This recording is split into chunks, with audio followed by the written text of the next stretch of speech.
Semestinya kita pernah terdengar tentang sejarah.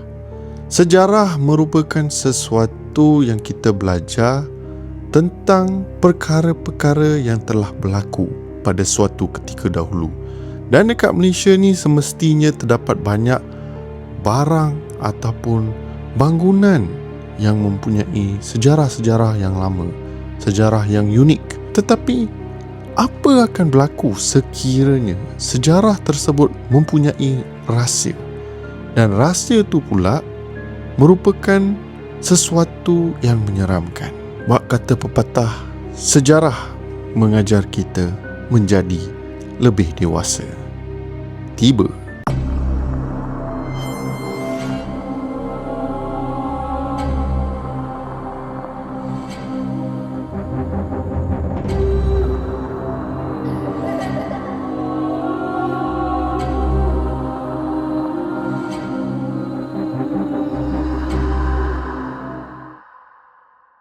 Assalamualaikum, selamat sejahtera, tajahau dan waalaikum kepada semua geng bayang yang hadir menonton Shadow Channel pada hari ini. Seperti biasa, Shadow harap geng bayang semua berada di dalam keadaan baik-baik belaka. Alhamdulillah, sekali lagi kita dipertemukan di mana Shadow akan berkongsikan pengalaman seram yang dialami oleh individu yang kurang bernasib baik. Geng bayang semua, pada hari ini Shadow akan berkongsikan satu pengalaman seorang lelaki yang bernama Kamil ataupun hanya ingin dikenali sebagai Kamil, di mana beliau ni bekerja di sebuah bangunan yang amat bersejarah. Dan katanya bangunan tu mempunyai rahsia dan rahsia tu memakan diri si Kamil ni. Dan berlakulah insiden yang menyeramkan ke atas dirinya sewaktu bertugas. So sekiranya geng bayang semua nak dengar, sebelum kita mulakan kisah pada hari ini, seperti biasa jangan lupa tekan butang like, share dan juga subscribe ke Hey Shadow Channel sebagai tanda sokongan korang. Dan jangan lupa tekan bell notification supaya tiap video yang Shadow keluarkan korang tak terlepas. So jom kita layan kisah seram pada hari ini. Let's go.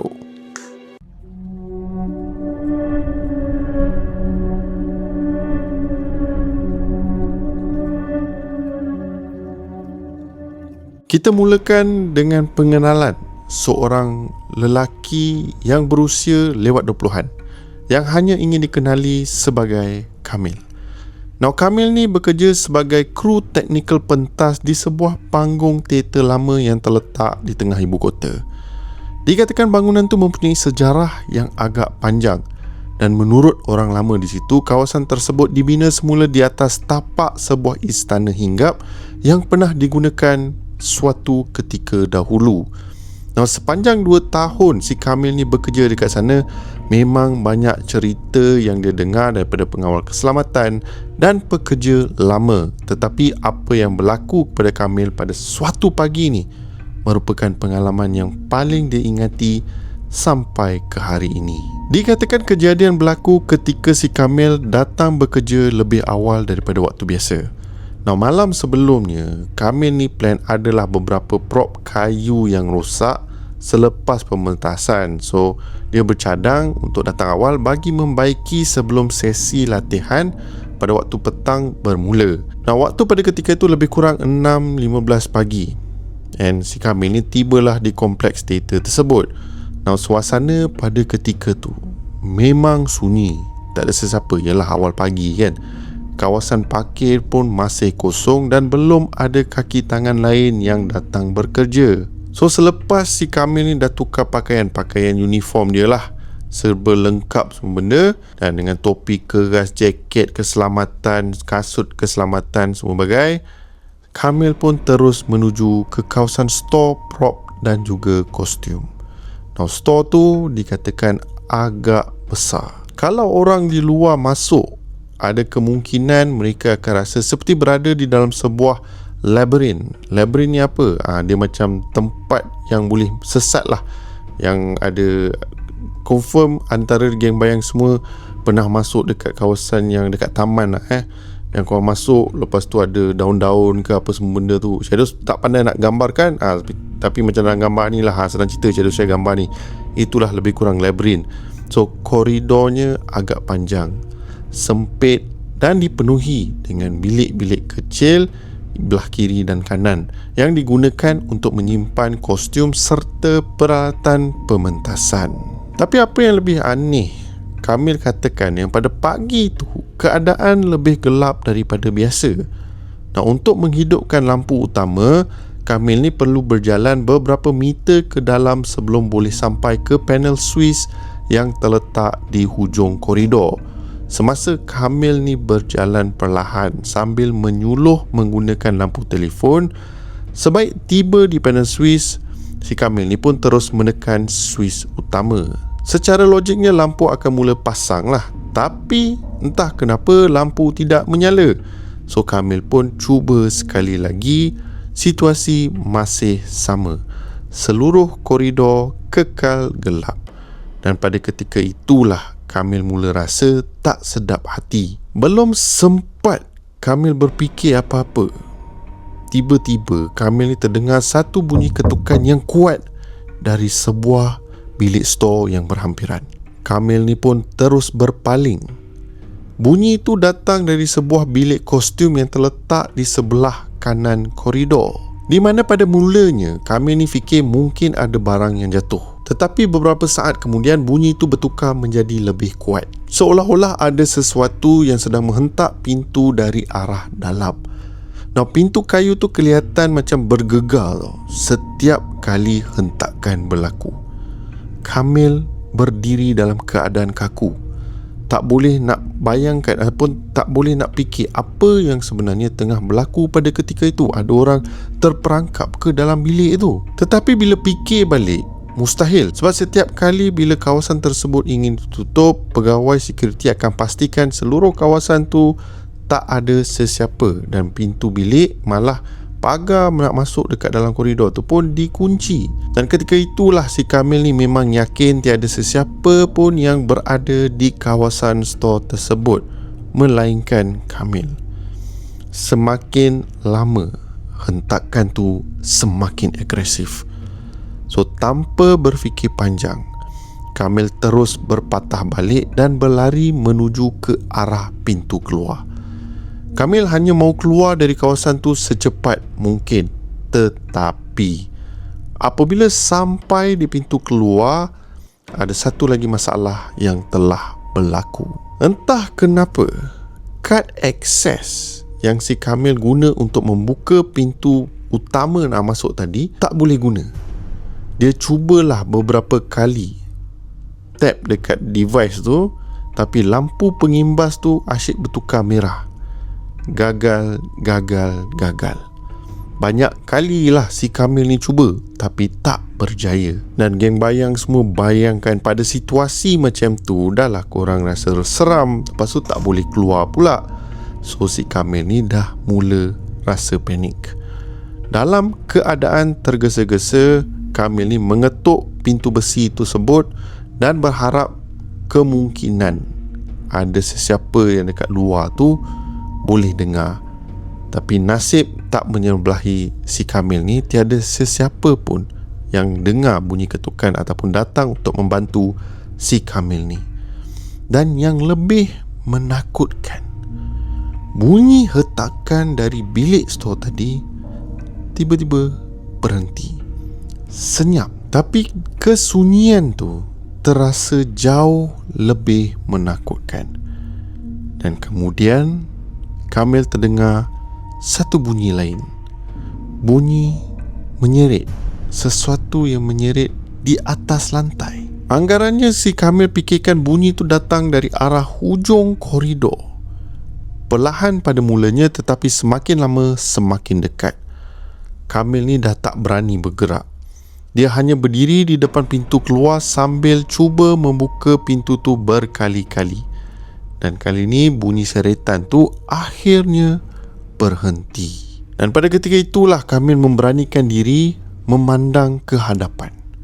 Dalam cahaya yang malam, hanya ada lampu kecemasan, Kamil nampak beberapa susuk tubuh berdiri di koridor.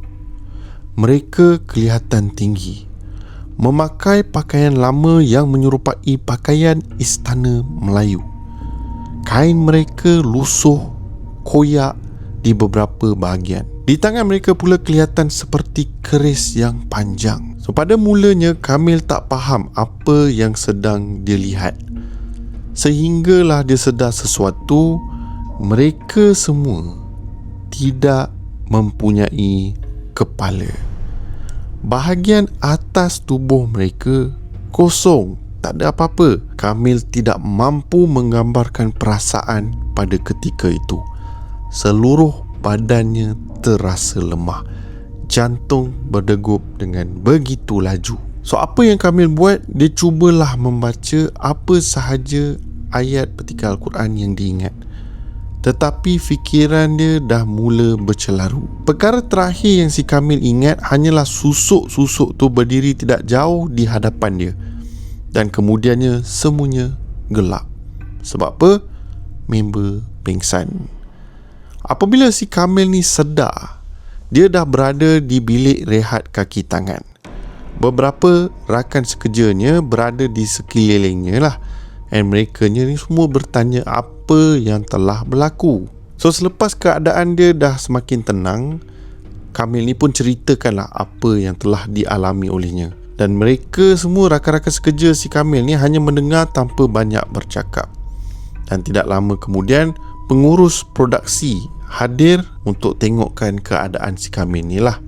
Dan wajah pengurus ni berubah selepas mendengar cerita tersebut. Beliau meminta Kamil supaya tidak menyebarkan perkara tu kepada pekerja lain. Tapi dia telah kabarkan benda ni kepada Shadows, lalu Shadows pun berkongsikan. Tapi yelah, korang tak tahu kan bangunan mana. So Shadows rahsiakan dekat situ.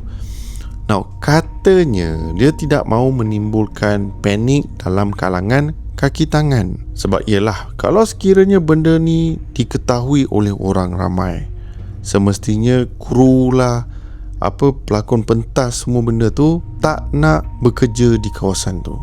Yalah, takut kena gangguan kan. So pada hari yang sama juga, satu arahan baru dikeluarkan. Mulai pada saat tu ataupun pada hari tu, tiada pekerja dibenarkan memasuki kawasan store berseorangan diri. Sekurang-kurangnya mesti ada seorang lagi rakan yang menemani.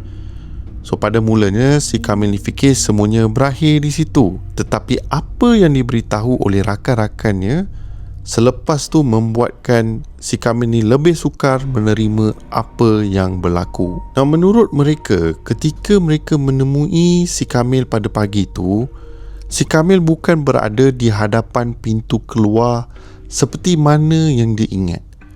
Sebaliknya, si Kamil ni ditemui terbaring di bilik store yang sama tempat di mana bunyi hentakan tu datang. Bilik yang pintunya digegar dari dalam sebelum si Kamil ni melarikan diri. Sampai ke hari ini, Kamil masih tidak dapat memahami perkara tersebut. Kerana Kamil yakin sebelum pingsan dia memang berada di depan pintu keluar. So sekiranya betul apa yang diingati oleh si Kamil, dan bagaimana Kamil boleh berada di dalam bilik tersebut? Siapa yang membawa dia ke situ?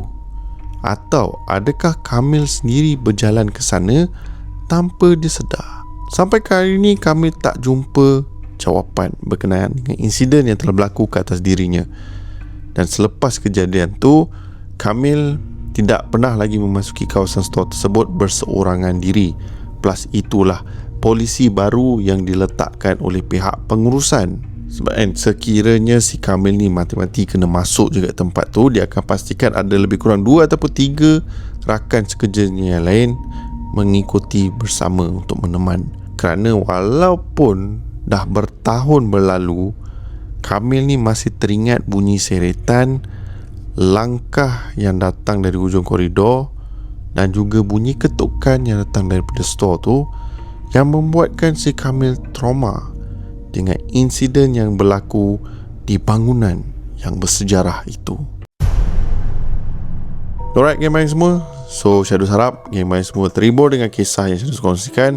Kisah yang agak ringkas pada hari ini, tak seperti hari-hari yang lain di mana kisahnya agak panjang. Yalah, sekali-sekala kisah yang dihantar ataupun dikongsikan tak adalah panjang-panjang, insidennya pendek je. Seperti mana game-main semua tahu, setiap minggu Shadows cuba keluarkan 2 konten dalam seminggu tu. Dan dalam 2 konten tu, bukan 2 minggu, dalam 2 konten tu ada perbezaan daripada segi penceritaan. Satu yang mempunyai grafik-grafik dan juga seperti mana yang korang nampak lah, layout pun berbeza. Dan satu lagi jenis santai, di mana Shadows perhatikan views dan juga reaksi geng bayang semua terhadap video tersebut lebih menarik. So siapa tahu mungkin lepas ni pengkongsian penceritaan akan lebih berbeza. Kita nantikan. So seperti biasa, sekiranya korang semua terhibur dengan kisah pada hari ini, jangan lupa tekan butang like, share dan juga subscribe ke Shadows Channel sebagai tanda sokongan korang kepada Shadows. Dan nama aku Shadows, and by the orders of Shadows, stay safe, stay healthy, sehingga kita berjumpa lagi di konten seram yang akan datang. Assalamualaikum. Bye bye, geng bayang semua.